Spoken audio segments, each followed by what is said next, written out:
Olá a todos, sejam muito bem-vindos a mais um episódio do AlumiaCast. Para quem não me conhece, meu nome é Camila Martim Massutani, sou ginecologista e obstetra formada pela USP e fundadora da Clínica Alumia. E hoje a gente vai conversar sobre uma glândula muito importante que fica no nosso pescoço, que é a tireoide, que desempenha um papel fundamental para o bom funcionamento do nosso corpo.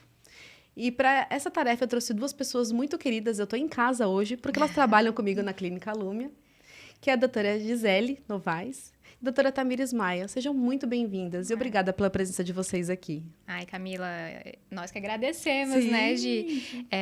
Eu sou Tamires, eu sou endócrino, sou formada pela USP e faço parte aqui desse time de peso da clínica e é uma grande alegria poder vir conversar aqui e expandir um pouco, além das paredes do consultório, o trabalho que a gente faz e as orientações e trazer essa informação relevante, né, Gi? Sim. Oi, pessoal, prazer. Meu nome é Gisele Novaes, eu sou nutricionista da Alumia, né? Sou pós-graduada em nutrição clínica pelo GANEP, com extensão em fertilidade, gestação e saúde da mulher. É um prazer estar aqui hoje com vocês também. Ai, que delícia, gente. Eu falei que a gente estaria em casa, né? A gente troca muitos pacientes em comum, então é um time que funciona muito bem. E Tamires, conta pra gente qual que é o papel da tireoide no funcionamento do nosso organismo. Você tem tempo? Muita coisa. Então, gente, a tireoide é uma glândula, né? Então, como toda glândula produz um hormônio, e o hormônio é um sinalizador. Ele, na verdade, atua em vários órgãos do corpo e em cada órgão ele vai ter uma função.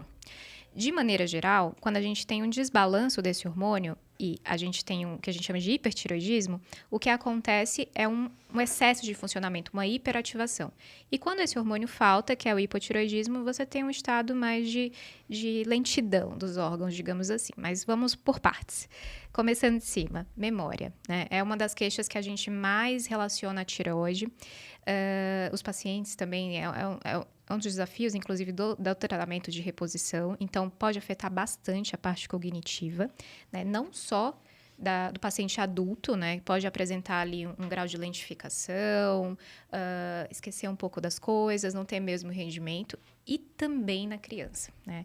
É importante a gente até comentar sobre essa faixa etária, porque o hormônio do crescimento, o hormônio da tireoide, é muito relevante na formação neurológica da criança em todas as fases da vida. Então, a deficiência é uma causa de déficit cognitivo e também de crescimento. Falta, né, baixa estatura, que é uma outra coisa que a gente vê muito comum. E o excesso, inclusive, pode ser uma causa, na verdade, a falta do hormônio tiroidiano, que causa um excesso do hormônio TSH, uma causa de puberdade precoce, né? Mas vamos voltar para o adulto. Tem a parte cognitiva, existe a parte também de regular a frequência cardíaca, a função do coração. Então, geralmente, pacientes que têm uma deficiência do hormônio tiroidiano podem ter um funcionamento cardíaco um pouco mais lentificado, né?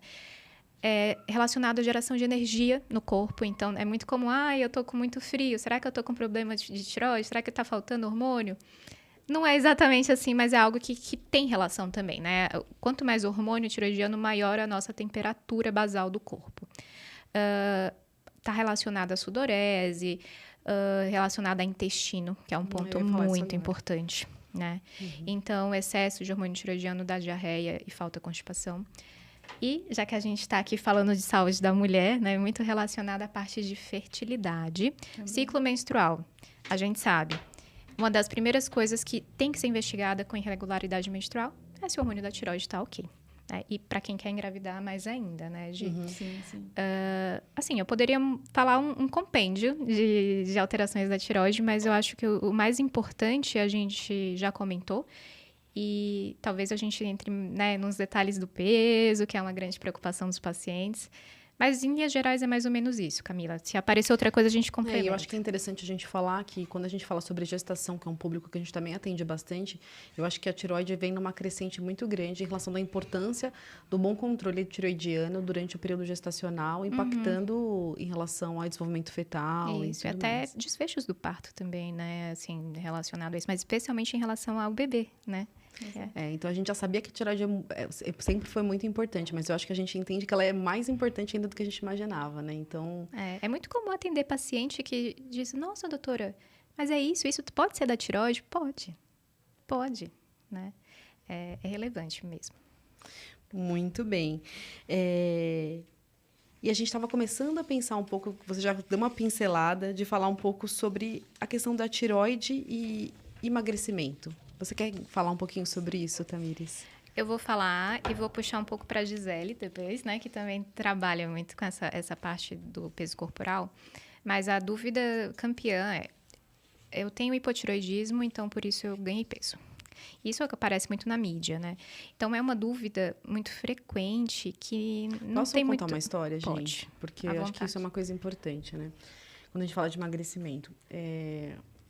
Atendo uma paciente que estava acompanhando com outro profissional, né, a questão de emagrecimento. E ela me falou, doutora, eu usei uma medicação que me ajudou no emagrecimento, mas agora, para ajudar na manutenção, a gente pode falar um pouco sobre a questão, já entrando um pouco de emagrecimento, a gente vai fazer um podcast só sobre isso, mas manter o peso a gente sabe que é uma coisa muito difícil. E aí ela falou assim, ele me prescreveu um hormônio tiroidiano para poder ajudar na manutenção do peso. Aí eu falei, não, tá, mas a gente vai precisar de uma consulta, talvez, para conversar um pouco melhor sobre isso. Acho que o ginecologista tem esse papel de tentar entender a saúde como um todo da mulher. A gente, como dá palpites, eu sou uma palpiteira de mão cheia, assim, eu fico toda hora palpitando em coisas, né? Assim, eu gosto de palpitar em tudo, assim, é muito engraçado. Não resisto, né? De ter esse olhar mesmo, porque eu acho que é nosso papel. Não, e é super importante, né? E se tem uma coisa mais, opa, vai pra fulana, vai pro endócrino, vai pro gastro. Eu acho que é por isso que eu fui trazendo as pessoas comigo, porque eu gosto de pessoas que eu gosto e que, em relação de serem cuidadosas também. E foi assim que a clínica surgiu, inclusive. Mas nesse caso em específico, eu falei, tá, mas então me manda, porque se ele te prescrever hormônio tireoidiano, deve ter uma razão, né? Me manda seus últimos exames que você fez. Eu falei, não, doutora, faz muito tempo que eu não faço exames de sangue. E na verdade, ela me trouxe uma questão que é muito frequente, que é o uso de hormônio tireoidianos para emagrecimento sem nenhuma dosagem de hormônio tireoidiano prévia. Então, acho que já que a gente vai começar a falar de emagrecimento, acho que esse caso ilustra bem, porque é uma realidade que eu vejo com muita frequência. A paciente chega usando uma fórmula, com frequência ela tem hormônio tireoidiano no meio, né? Então, eu acho que traz um pouco isso, né? Então, respondendo aquela questão se causa ou não realmente um ganho de peso, a gente sabe que tem uma alteração do metabolismo, né? Se você tem um grau de deficiência do hormônio tireoidiano, por exemplo, mas não é um grande impacto, né? O que acontece, na verdade, é que o hormônio tireoidiano, em falta, vai acabar fazendo uma retenção de líquido, né? O paciente fica mais inchado. E quando a gente começa o tratamento, ele pode até perder ali um excesso de peso que ele ganhou, mas nada de 10 quilos, de 12 quilos, como muita gente fala, eu engordei por conta da tireoide. Ok, pode ter um mínimo impacto, mas com certeza não é só isso, né? E o tratamento consegue reverter, né? Então, primeiro isso, mas em relação ao excesso. O excesso a gente vê com mais frequência uma perda de peso pronunciada. Só que é uma perda de peso também relacionada à massa magra, né? Que não é interessante. Então, por isso que tem esses usos abusivos do hormônio tireoidiano, que muitas vezes estão ocultos, né? Infelizmente... O paciente nem sabe, né? O paciente nem sabe que está sendo usado, né? Infelizmente, a gente...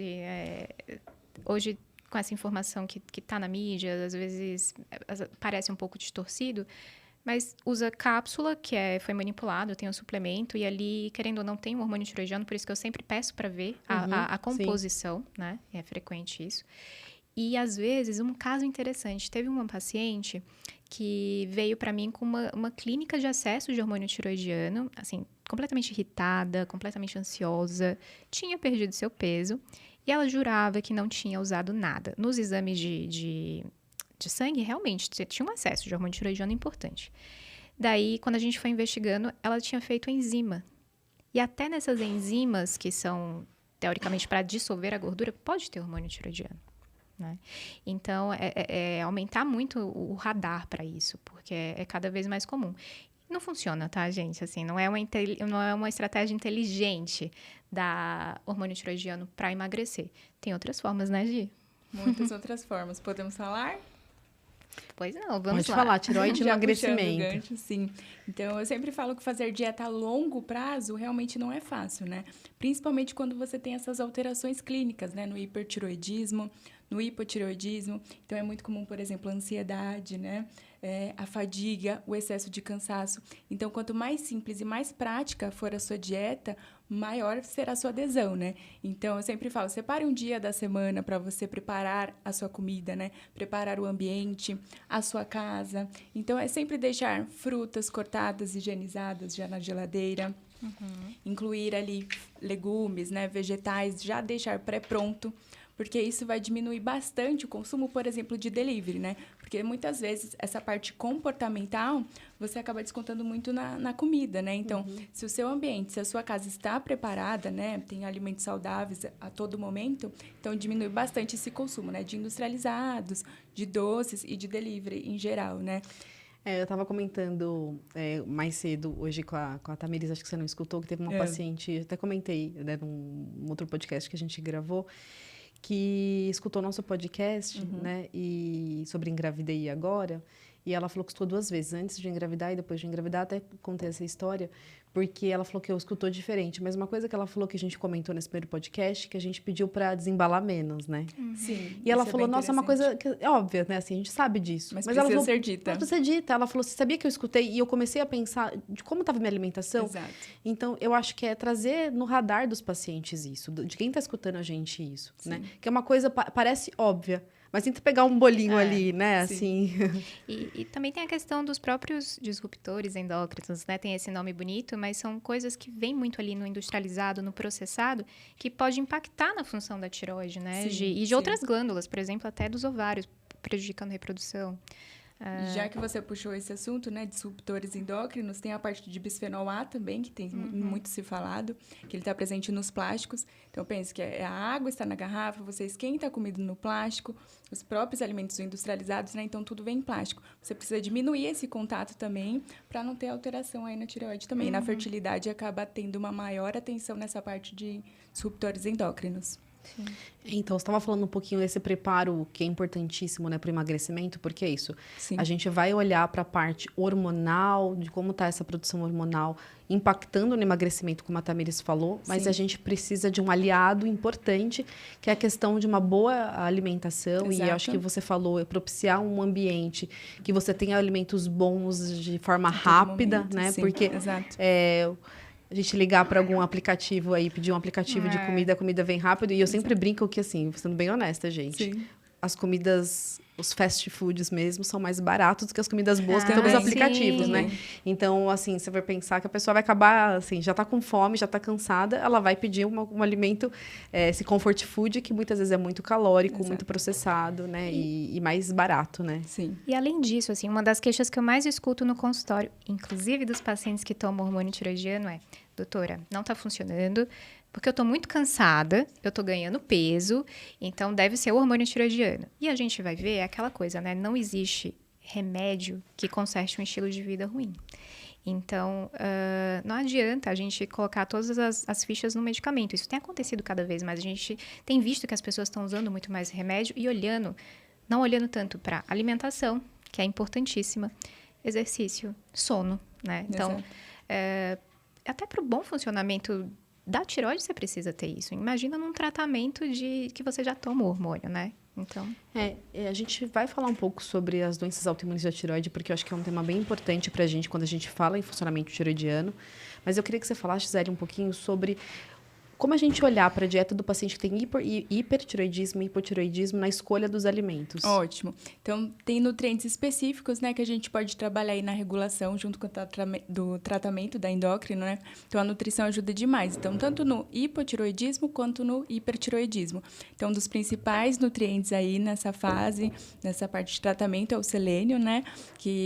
Qual a maior fonte do selênio? É a nossa castanha do Brasil, a castanha do Pará. Então, ela faz parte da regulação dos hormônios, né, do TSH. Então, ela também ajuda na conversão ali, por exemplo, do T4 para o T3, falando de modo mais técnico.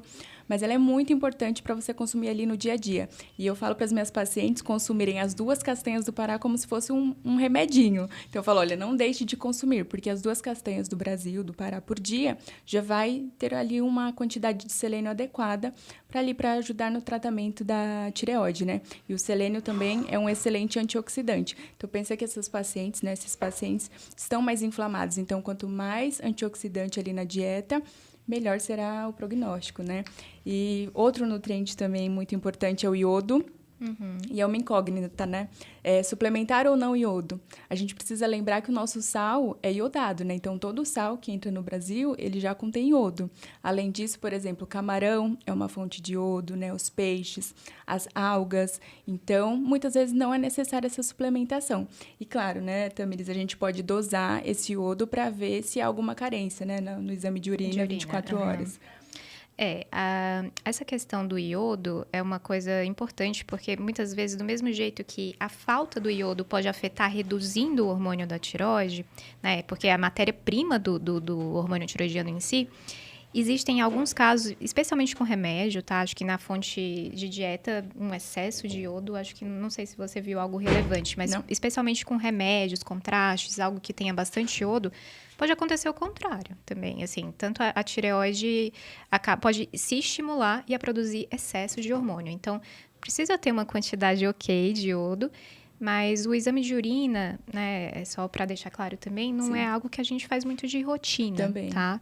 Então, e outra coisa, né, eu sempre falo isso também para os pacientes, eu acho que é a sua opinião também, se a gente tem uma fonte de alimento que contém, por exemplo, o selênio, faz sentido a gente suplementar só se tiver realmente uma falta ali, uma carência, ou se você tiver dificuldade com aquele tipo de alimento, né? Tanto que a gente usa, né, algumas vezes o próprio selênio, até em casos que o paciente ainda nem desenvolveu hipotiroidismo, mas sempre o alimento é o melhor, É a nossa primeira escolha, né? E muitas vezes a suplementação de selênio realmente é necessária, né? Então, falamos do selênio, do iodo. E lembrar que, por exemplo, durante a gestação, a tireoide ela fica mais sensível, né? Então, é um grupo que necessita um pouco mais de iodo, né? Na verdade.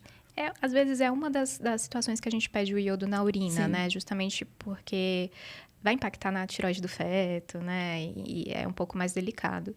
Mas essa relação, os trabalhos, né, têm mostrado cada vez mais a relação da nutrição com as doenças da tireoide. Porque elas são doenças que a gente chama de autoimunes, né, a maioria delas. Tanto do hiper quanto do hipotireoidismo.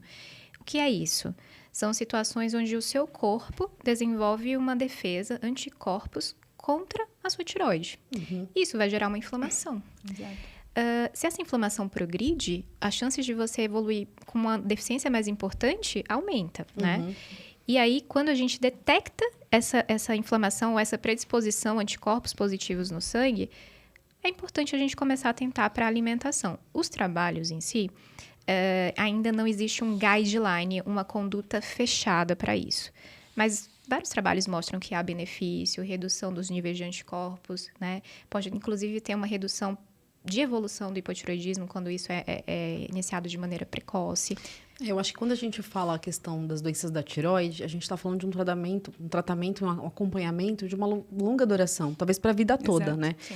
Então, se a gente não tenta incorporar alguns hábitos que sejam benéficos, eu acho que fica muito pesado, né? Pensando que é alguma coisa que vai ser para sempre, muitas vezes. Então, eu acho que já adotar as medidas de hábitos saudáveis de vida, do que a gente pode impactar com a nossa alimentação, é primordial, né? Porque a gente consegue complementar um tratamento padrão com algo que a gente pode sustentar para a vida toda, sabe? Sim, e eu sempre falo, né? Pequenos hábitos que você vai incluindo ao longo dos dias, das semanas, vai fazer diferença no seu bem-estar, na sua saúde e nesse tratamento da tireoide, né? E aí lembrei de mais a vitamina D, né?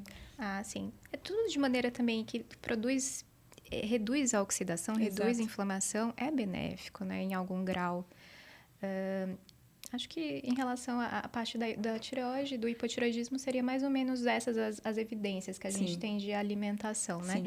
O hiper também é uma doença autoimune. Então, apesar de não ter um trabalho, porque é uma coisa muito menos frequente, né? O hipotireoidismo, principalmente em mulher, é extremamente frequente, o hiper não tanto. Então, não tem um trabalho dizendo, olha, suplemento tal para o hipertireoidismo. Mas é também uma doença autoimune. Então, talvez indo mais nessa linha de reduzir a inflamação é também uma estratégia, né? E no hipertireoidismo, mais um ponto. O paciente vai ter uma taxa de metabolismo super alta ali, né? Como eu falei, é mais comum a gente ver essa perda de peso e de massa magra. Então, entraria ali, às vezes a gente não consegue compensar tão rápido, o papel da nutricionista colocando uma dieta mais hipercalórica, colocando uma quantidade maior de proteína para que essa massa magra não seja perdida tão rápido. Né, Gi? Ótimo. Em relação ao emagrecimento, Gisele, você quer falar mais alguma coisa?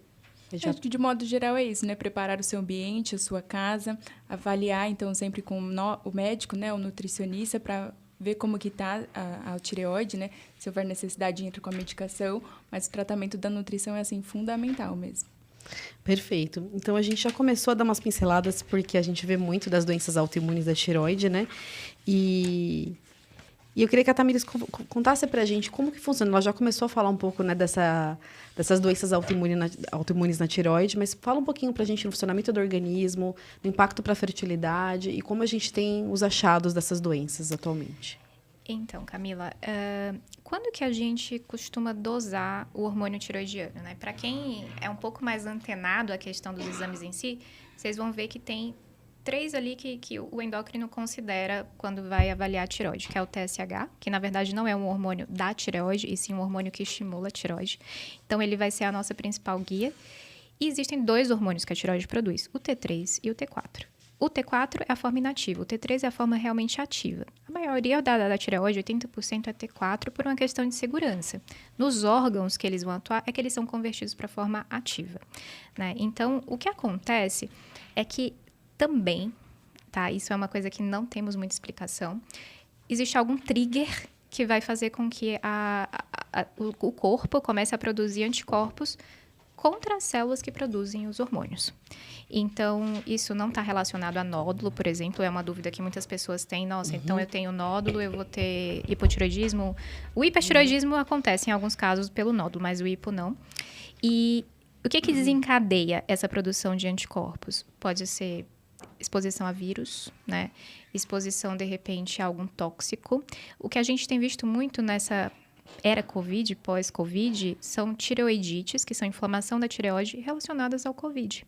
Não exatamente uma tireoidite Hashimoto, né? Que esse nome também é famoso, a gente escuta bastante falar, mas é uma agressão que muitas vezes a gente não vai identificar o motivo, mas que quando existe, a gente é capaz de detectar pela dosagem do anticorpo, né? Que é o anti-TPO ou antitireoglobulina, né? De uma maneira mais geral. E estando presente, a gente vai avaliar em conjunto com os outros exames, esses que eu falei, o TSH, o T3 e o T4, para decidir se precisa tratar ou não, né? E o que fazer ali naquele momento. Então, a gente está falando que as doenças autoimunes da tireoide, elas geram uma inflamação importante na tireoide, impactando, às vezes, até na produção hormonal. E fala pra gente um pouco mais especificamente da tireoidite de Hashimoto, que você já bem falou, e as especificações dela, assim, em relação à parte genética, em relação a como ela acontece. Como toda doença autoimune, ela é bem mais prevalente em mulher, né? Então, geralmente... E tem uma questão... Apesar de não existir um gene específico para a tireoidite de Hashimoto, né? São vários genes. A gente vê uma certa predisposição familiar a isso, né? Então, a mãe que tem hipotireoidismo, muitas vezes, há uma chance da filha ter hipotireoidismo em algum momento, as irmãs. E o que é importante falar sobre a tireoidite Hashimoto em si é que é a causa mais comum de hipotireoidismo, né? Muitas vezes a gente não consegue dosar aquele hormônio, aquele anticorpo, porque existem outros anticorpos que podem estar envolvidos que a gente não dosa. Então, tem hipotireoidismo, mas tem anticorpos negativos, até que se prove o contrário, a tireoidite Hashimoto, né? Importante a gente avaliar... É importante lembrar que a medicina não sabe tudo de tudo. Exatamente. A gente tem coisas de investigação. Então, dos métodos que a gente tem disponíveis, né? A gente pode ter, de repente, anticorpos negativos e não excluir completamente, então, a doença autoimune da tireoide, né? E aí, muitas vezes, a gente fica um pouco na dúvida, né? Porque o TSH é um hormônio que varia muito ao longo do dia, né? E acaba que o ultrassom é uma ferramenta valiosíssima. No ultrassom, a gente consegue ver se a tireoide está mais rugosa, digamos assim, de uma maneira mais simples de falar, que significam esses pontos de inflamação relacionados à agressão dos anticorpos. Então, se você já tem uma dúvida ali, um perfil hormonal que o paciente pode estar com hipotireoidismo e o ultrassom já mostra essa tireoide mais heterogênea, que vocês devem ter visto essa palavra no laudo, corrobora. E acho que também a Gi ia falar um pouco sobre isso, sobre a questão das doenças autoimunes, né, Gi? Uma vem com a outra, né? Inflamação, então, nessa parte de tireoidite de Hashimoto, né, tem que ser uma dieta anti-inflamatória. E já lembrando, né, esqueci de comentar sobre as brássicas dessas alterações tiroidianas no modo geral. Tem paciente que me questiona, né, posso comer verduras, brócolis, couve, couve-flor, isso vai me causar algum mal? Essas brássicas, né, ela tem ali uma substância que poderia ter uma alteração, mas se consumida em uma grande quantidade. E se for consumida crua. Então, só para tranquilizar as pessoas, né, que pode sim consumir o brócolis, couve-flor, couve de Bruxelas, que não é tão comum, né? Então, refogar esses alimentos, porque essa substância vai ser eliminada, né? E aí, por exemplo, não recomendo o excesso. Por exemplo, 500 gramas de brócolis por dia. É muita coisa, ninguém vai comer. Ou, por exemplo, tomar um suco verde, né? Quem tem essas alterações da tireoide. Tomar suco verde todos os dias. Talvez não seja interessante, né? Então, substitui aí por essas brássicas mais refogadas para eliminar ali essa substância. Então, quando a gente fala em individualizar o tratamento, acho que é um pouco isso, né? E a gente tem uma tendência, até para ser algo de longa duração, a não fazer nada tão restritivo também. Porque senão fica muito difícil de colocar isso em prática. Mas é importante, assim, entender para o seu caso e por que você come, o que funciona melhor, né? Por isso, assim, a gente sempre delega para uma equipe multidisciplinar. Porque eu falo, como eu falei, eu gosto de dar palpite, gosto de saber o que está acontecendo. Mas entender da dieta da paciente, de fato, o que ela pode trocar, substituir por coisas melhores para o caso dela, eu acho que o papel que a nutricionista faz muito melhor do que eu e tentar ajustar a dose, a quantidade de cada coisa, né? E é importante já puxar esse gancho para o glúten. Então, o glúten tem ali uma relação, né, com a tireoidite de Hashimoto. Precisa excluir completamente da dieta? Depende. Então, é necessário avaliar o caso a caso, né? Então, tem uma relação ali de tireoidite de Hashimoto, né? Os anticorpos estarem aumentados e também ter o aumento dos anticorpos ali da doença celíaca. Então, sempre lembrar, né? Que uma doença autoimune pode desenvolver a maior probabilidade de outras doenças autoimunes. Então, para quem tem tireoidite de Hashimoto, pode ter ali uma doença celíaca, então precisa ser investigado, né? E avaliar também em consulta a sensibilidade alimentar. Pode ser que tenha uma intolerância ao glúten, né? E mais uma vez, eu acho que também trazer um pouco isso que eu gosto de falar, que assim, sem os radicalismos. Não é que não é todo mundo, não é para todo mundo. Não é que ninguém pode consumir glúten, gente, né, por favor. Então, acho que acaba tendo essa moda, sem glúten, sem lactose, sem absolutamente nada. Um verdadeiro surto coletivo, assim, que só trazendo um contraponto, né? Já vi criança que sem intolerância com restrição de leite, gente. Porque leite é inflamatório e aí a criança precisa crescer e precisa de cálcio no osso. E aí, né? Mas só trazendo também essa questão, é muito comum a visão do endócrino nesse ponto de tireoide, de hipotireoidismo, é relevante. Apesar de ser uma doença super prevalente, que todos os médicos acabam tendo contato, mas você vê isso que a Gi falou, tem relação com outras doenças autoimunes. Inclusive, a gente tem chamadas síndromes poliglandulares autoimunes. Então, eu preciso conversar com o paciente para saber se é só a tireoide ou ele tem sintoma, por exemplo, de uma provável falência ovariana precoce, de lúpus, de insuficiência adrenal, que também são doenças autoimunes, né? Então, visão do especialista também é relevante. Com certeza, acrescenta muito. Voltando um pouquinho para a dieta ainda, Gisele, tem mais alguma coisa da dieta para aquela paciente? Lógico que vai ter que ser uma coisa individualizada, entender o que ela realmente come, como a gente pode melhorar a dieta para aquela paciente que tem uma doença autoimune da tireoide, mas que outros alimentos seriam bem-vindos nesse cenário? Certo. Então, só fechando o raciocínio do glúten, né? Claro que uma diminuição do consumo de glúten, isso significa um menor consumo de farináceos em geral. Você vai ter benefício, porque você vai substituir ali por frutas, legumes, vegetais, por comida de verdade, né? Então, a redução talvez seja interessante, né? Mas a exclusão, só para fechar o raciocínio, precisa avaliar caso a caso. E até no peso, né, Gi? No peso também. Não o glúten, tá, gente? Então, a gente tá falando de comida de verdade. Isso, de trocar, né, os farináceos, mais comida de verdade. É o tal do desembale menos, né? E então, falando um pouquinho mais da dieta para fertilidade, né? Então, essas alterações da tireoide de Hashimoto, ela afeta o ciclo menstrual da mulher, né? Então, pode causar ali uma anovulação e aí dificulta a mulher a engravidar. Então, a gente precisa regular, né, essa tireoidite Hashimoto, diminuir os anticorpos. E aí, como que a gente consegue isso? Claro, com o tratamento multi, né? E o meu papel ali é prescrever uma dieta anti-inflamatória. Então, é o maior consumo de frutas mesmo. Nos lanches intermediários, você inclui mais fibras, mais castanhas, mais sementes, porque dessa forma você consegue mais micronutrientes, né? A dieta anti-inflamatória de um modo geral. E tem também alguns micronutrientes, né, que precisam ser avaliados para regularizar essa função tiroidiana também. Então, por exemplo, a vitamina A, presente ali nos legumes, né, nas frutas alaranjadas, né, é muito importante. Não ter carência de ferro, então já... O ferro é uma coisa que tem crescendo muito. Exato, também, e já nessa parte de pré-concepção. Então, 3 meses antes de você tentar engravidar, olhe a sua tireoide, né, faça exames para regular bonitinho, e aí... Quer falar um pouco do ferro nos alimentos também? Ferro dos alimentos, interessante falar, né? Então, principalmente carnes em geral. Então, peixe também, às vezes as pessoas acham que não tem ferro no peixe, tem sim, no frango, nas leguminosas. Então, muita gente deixa de comer, né, o feijão. Então, gente, pode comer feijão, né? Então, é um excelente alimento, tem ali o ferro, tem proteína vegetal, é um bom tipo de carboidrato também. Então, dos verdes escuros, é importante também, tem ali um pouquinho de ferro. De modo geral, é isso.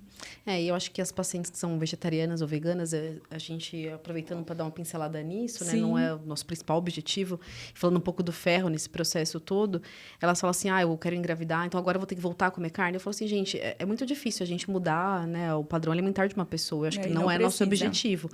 Mas eu acho que sim, o acompanhamento nutricional é extremamente importante, porque a gente vai fazer escolhas melhores e para realmente completar, né, de uma forma adequada o que ela não está consumindo, por exemplo, com a carne. Então, eu falo que são os pratos mais coloridos, né? Que tem os grãos, né? E 3 tipos de cores no prato, pelo menos. Perfeito. Tem um detalhe, já que a gente está entrando aí na área de vocês, de fertilidade. Claro, né? Se a paciente não está conseguindo engravidar, uma das coisas pode ser distúrbio da tireoide. E tem o ovário policístico. E tem uma coisa que é comum entre doenças da tireoide e ovário policístico, que é o tal do mioinositol, né? Sim. Então, é algo que a gente troca cada vez muito, com mais evidência, né? Sim. Porque tanto para a tireoidite de Hashimoto, alguns trabalhos mostram que ali 6 meses de suplementação de mioinositol é capaz de reduzir ali o TSH e melhorar o perfil. Bem lembrado. E para a SOP também, né? Sim, principalmente. É bem interessante. Então, gente, tem um mundo, né, de coisas que pode ser feita. Eu recebo muito, nossa, eu tenho tireoide de Hashimoto, nada pode ser feito. Não, muita coisa pode ser feita. Algumas com mais evidência, outras com nem tanto, mas... Então, assim, a doença autoimune da tireoide pode ser diagnosticada através de exame de imagem, associado a exames laboratoriais. Mas, Tamires, fala pra gente que sinais, quem está escutando a gente agora, deve ficar alerta. Lógico que os sintomas muitas vezes são inespecíficos, a gente pode estar falando de outras doenças, mas que entra no diagnóstico diferencial a exclusão de uma doença da tireoide, e especialmente em relação ao Hashimoto, né? Conta pra gente que sinais quem está ouvindo a gente precisa ficar atento. Então, gente, o principal, né, que acaba aparecendo é a questão do peso, mas como eu falei, isso não é tão relevante. Mas pequenas alterações do hormônio tiroidiano já são capazes de trazer sintomas. Então, você pode ter uma constipação mais importante, uma sonolência, uma astenia, aquela dificuldade ali de produzir como produzia antes. O coração acaba batendo um pouco mais devagar, mas você acaba não sentindo isso, né, em relação a sintoma. Irregularidade menstrual é uma das primeiras coisas que acontecem. Então, ciclos mais curtos, ciclos mais longos, ciclos que não vêm, né? Tem a questão da cognição, que foi algo que eu já pontuei também. A questão da pele seca. Uma coisa que a gente esqueceu de falar que cai muito aqui. Cabelo, né? Cabelo, unha e pele. Então, a tireoide... É característico, né? E a nutrição, né? São coisas ali que podem impactar tanto em cabelo e unha. Então, é uma das coisas, o ferro. O paciente chega com queda de cabelo, pode ser desde um excesso de testosterona, né? Que aí já seria outra coisa, a uma falta ou excesso do hormônio tiroidiano ou uma desnutrição. Também. Né? E os sintomas, como você falou, são muito inespecíficos. Então, é sempre realmente tentar explorar melhor esses sintomas. Claro que nem todo mundo que tem queda de cabelo tem hipotireoidismo, né?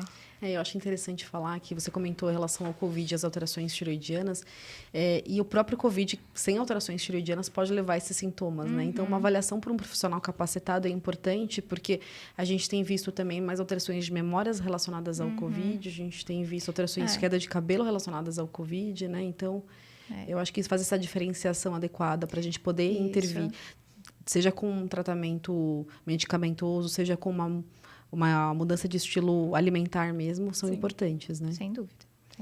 Né? Então, já que vocês falaram um pouco sobre a parte alimentar, né, doença de Hashimoto, e a gente falou de alguns sinais que a gente deve ficar alerta em relação ao diagnóstico dessa doença, Tamires, fala pra gente o acompanhamento em relação ao tratamento hormonal, que é um resgate também quando necessário. Então, nem sempre, se tem uma alteração de hormônio tiroidiano, a gente começa a tratar com reposição, né? Pensando mais na falta, vai. Geralmente, eu gosto de ter pelo menos 2 dosagens do hormônio TSH, né? Que é um hormônio que varia muito durante o dia. E é também, mais uma vez, um conjunto de fatores para decidir quem eu vou tratar ou não. Às vezes, a gente tem um aumento discreto e não tem ainda uma alteração dos hormônios tiroidianos em si. É possível tratar? Algumas vezes depende do nível do TSH e dos sintomas do paciente. Algumas vezes a gente costuma, né, dependendo do nível, fazer um teste terapêutico com hormônio. Se aqueles sintomas remitirem, é possível que aquilo esteja desregulado. E o hormônio que a gente repõe é a levotiroxina, é uma forma sintética do hormônio T4 que a gente dosa no sangue. Então, por isso, a gente vai entrar mais para frente, mas alerta, quando você for dosar o seu hormônio para acompanhar o tratamento, não toma no dia o hormônio tiroidiano, porque ele é uma forma sintética, então vai aparecer no sangue como aumento, né? Muito se fala sobre a suplementação de T3, né? Que é uma coisa que está meio na moda aí. Como eu falei, o T3 é o hormônio ativo. Mas por uma forma de segurança do corpo, 80% da produção da tireoide é na forma inativa. Existe uma enzima nos tecidos que converte a forma inativa para ativa. Se você dá o T3, que é a forma ativa, que regulação seu corpo vai ter? Você já está dando aquela sobrecarga. Então, é muito mais seguro dar o T4, né? Que tem vários nomes comerciais, de maneira geral.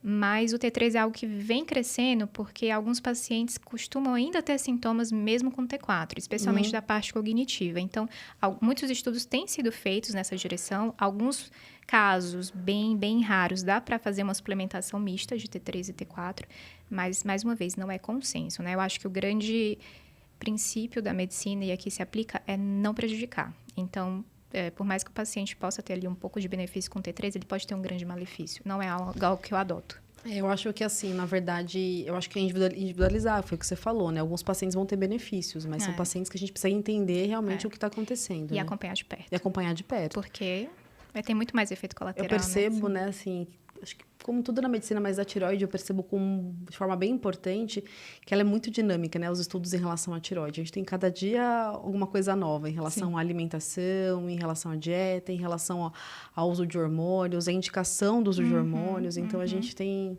realmente visto isso de perto, assim, né? E só lembrando, né, que para essa conversão de T4 para T3, precisa utilizar todos esses nutrientes que eu citei. Então, por isso que o tratamento é sempre combinado, né? Isso. Então, o selênio, o zinco, o vitamina A, o Porque muitas vezes eu tô te dando no T4 pro paciente, mas ele não tá tendo o hormônio ativo porque ele tá com deficiência nutricional, né? Pode acontecer. Sim, e você falou, Tamires, do exame, né, para avaliar a TSH.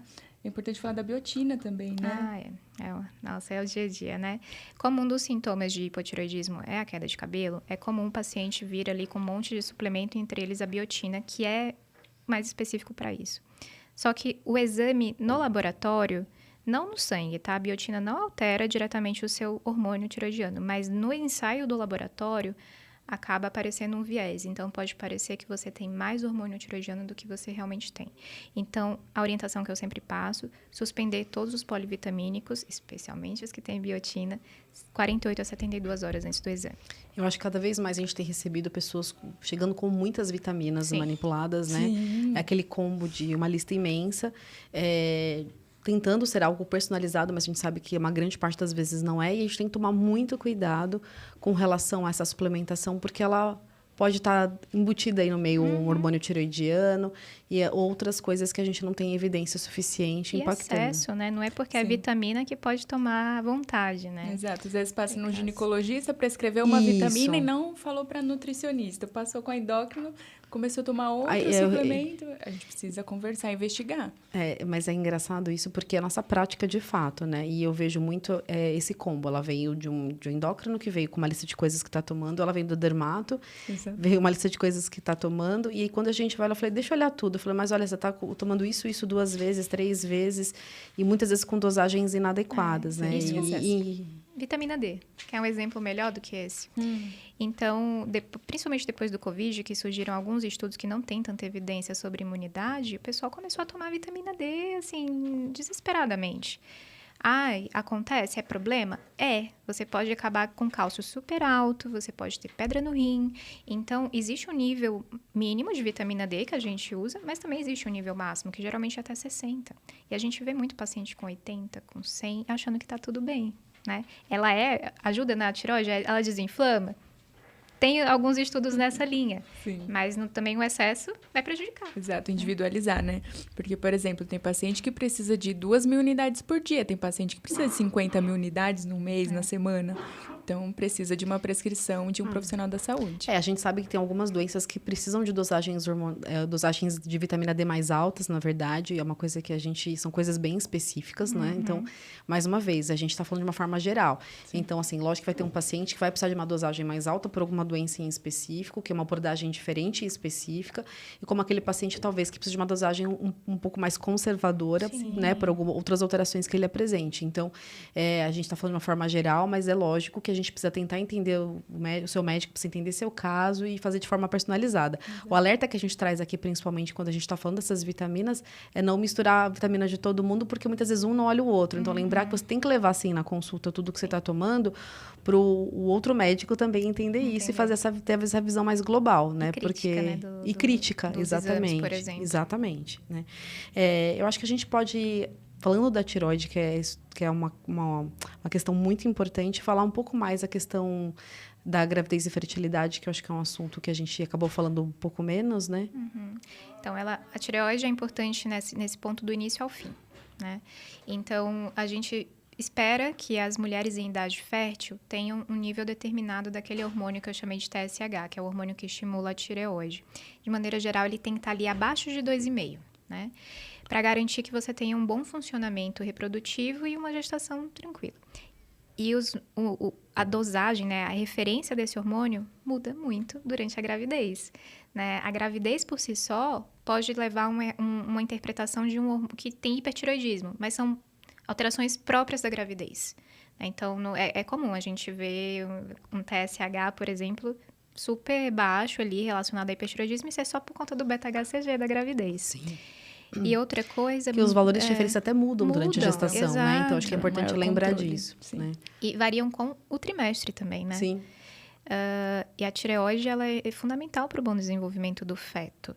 Então, outra coisa que a gente tem que lembrar da gravidez é que uma das coisas que talvez, Camila, você também faça muito, paciente que vem em uso já de hormônio tiroidiano, engravidou, me liga, vamos aumentar a dose do hormônio tiroidiano. Porque em situações fisiológicas, que na pessoa que a tireoide funciona super bem, a demanda aumenta. Então, sinteticamente, a gente também vai aumentar a dosagem do comprimido, né?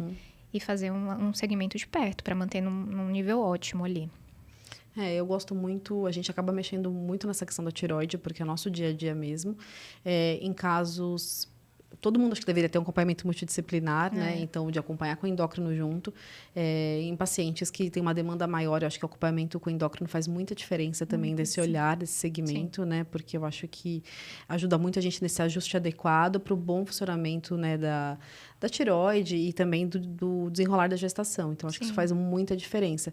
E a questão da fertilidade, a gente tem tido um olhar cada vez também mais cuidadoso em relação a isso, que a gente estava até discutindo hoje, porque a paciente que deseja engravidar, a gente tem um olhar diferente sobre os valores da tireoide, né? A gente tem uma visão mais crítica sobre isso. A gente tolera alguns dos valores e algumas situações em pacientes que não desejam engravidar, e a gente tem um olhar diferente para paciente que deseja engravidar para ter um impacto melhor em relação à fertilidade, ovulação.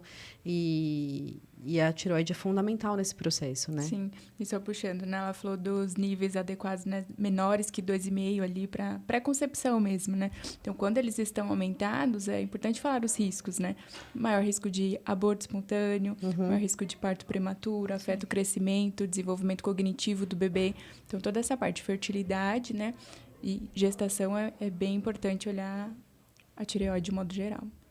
Então, acho que assim, a meta de trazer informação aqui é tentar trazer o que a gente tem de estudos, de evidências mais robustas em relação à tireoide, sem cair tanto em modismos que não estão bem fundamentados, né? Assim, E atualizados. E atualizados, né? Porque eu acho que a gente entra, às vezes, numa esfera, assim, que as pessoas vão falando sem evidência, né? E é uma coisa que me preocupa muito. Eu vejo isso muito no consultório. Quando uma paciente me traz uma demanda, às vezes, que trouxe de uma nutricionista, a gente até discutiu já uns casos desses, de falar assim, olha, eu passei num nutricionista, ele me pediu essa meta de vitamina D, ele me pediu essa meta de B12, ele me pediu essa meta de hormônio tiroidiano, falou... E quando eu acho que, de fato, isso não está adequado, eu falo, olha, eu queria que ela me mandasse os trabalhos, né? Porque eu acho que é importante a gente ter essa comunicação de forma efetiva. A gente precisa ter respaldo do que a gente faz, né? Sim. E é aí, tudo muito novo também, né? Então, a gente precisa ter cautela. tem que ter muita cautela, principalmente se tratando de pacientes, por exemplo, com desejo reprodutivo ou durante a gestação, né? Sim. E, com frequência, as pessoas não têm trabalho para mandar. Então, assim, é isso que me impacta mais. Então, mas a gente tem que ficar muito atento, sim, ao que é de mais novo, porque as coisas têm surgindo de forma muito forte, assim, muito rápida. Muito rápido. E a gente precisa acompanhar, sem dúvida alguma, para trazer o melhor para os nossos pacientes mesmo, né? Mas o hipotireoidismo é uma doença super fácil de tratar, né? Apesar de gerar, nossa, eu tô com um distúrbio da tireoide, minha tireoide talvez é um hormônio que eu vou usar para a vida inteira. Na maioria dos casos, sim. Mas é uma coisa que, com comprimido ao dia, resolve. Né? O hipertireoidismo é um pouco mais difícil, mas... Tamires, eu queria que você falasse um pouco, eu sei que nem era nosso principal objetivo aqui, a gente tem um podcast isolado para falar dos nódulos tiroidianos, tiroidectomias, enfim, mas o que a gente vê é que às vezes tem pacientes que já vêm com doenças ou neoplasia da tireoide prévia, que desejam engravidar, elas vêm muito preocupadas, achando que ela pode ter uma gestação de muito alto risco, porque elas não têm a tireoide, né? Então, eu queria que você falasse um pouquinho sobre isso, já que a gente entrou nessa esfera da parte de reprodução e tireoide. Então, pontuar que são duas coisas diferentes, né? O nódulo é uma coisa completamente diferente da função, então um não leva ao outro, mas pode ter os dois. Lembrar só realmente de regular o hormônio tiroidiano, né? A gente vai ter que aumentar a dosagem do remédio e também, em relação aos nódulos, a gente vai ter que fazer um acompanhamento de perto ali. Se é um nódulo que já tem um aspecto mais maligno, ok, então vamos tentar biopsiar, fazer a punção antes. Se for para fazer a retirada da tireoide, vamos tentar ali esperar o segundo trimestre. Então, a gestação... Em todos os casos, né, Camila, são casos de muitas exceções, assim, de muitas particularidades. E para a tireoide não é diferente. Nossa, gente, você acredita que já acabou? Não é possível. Não falei nem como que trata direito. Passa muito rápido, né? Você quer falar alguma coisa em relação ao tratamento? Eu vou deixar só as minhas mensagens finais aí, aproveitando. É importante lembrar de tomar todos os dias, de manhã em jejum, a medicação. A irregularidade atrapalha. E é isso, assim, em relação ao tratamento, tentar manter uma regularidade, não trocar a marca do hormônio tiroidiano. Se você varia de peso, provavelmente a sua dose vai variar também, então tem que voltar no endocrinologista e dosar o TSH de 6 meses a cada ano, ou a cada ano, né, independendo do caso. Apesar de ser simples de tratar, pode ter muitos deslizes ali, muitas pegadinhas, né? Era mais sobre isso, do tratamento. Então, como eu falei, eu queria agradecer demais a presença de vocês aqui, porque foi muito enriquecedor mesmo, nesse bate-papo. E a gente já fica pensando em outros podcasts, porque, assim, não deu tempo, né? Um assunto vai puxando o outro, né? A gente tem muita coisa para falar, e isso é bom, porque a gente tem muitos temas aí pela frente, particularmente de fertilidade, particularmente de emagrecimento, que são podcasts que a gente vai trazer separados aí, porque eu acho que são assuntos importantes. Mas eu não tenho nem como agradecer, não só por hoje, mas pela presença de vocês na clínica, me ajudando a cuidar das minhas pacientes de forma adequada. A gente que agradece, né, Tamires? Eu quero agradecer muito você, né, desde desse papel de incentivar a gente a trazer essa informação, a nossa troca de experiência, agradecer a Gisele também, porque a gente vai aprendendo juntas, né? E é isso, a gente espera que cada vez mais a gente possa estar aqui ajudando não só os nossos pacientes, mas o público como um todo. Sim, quem está nos assistindo. Muito obrigada pelo convite, mais uma vez.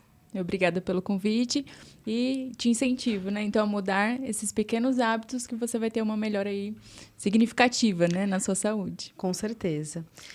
Então, gente, se você tem alguma dúvida em relação a esse tema, eu queria pedir para você deixar nos comentários ou sugerir novos temas para a gente. A gente está aqui ansioso para receber essas dicas de vocês, do que vocês querem escutar. E pedir para vocês seguirem a gente nas redes sociais, especialmente no Instagram, porque lá a gente tem o link para as outras redes. Então, tá no TikTok, a gente está no Spotify, tá no YouTube.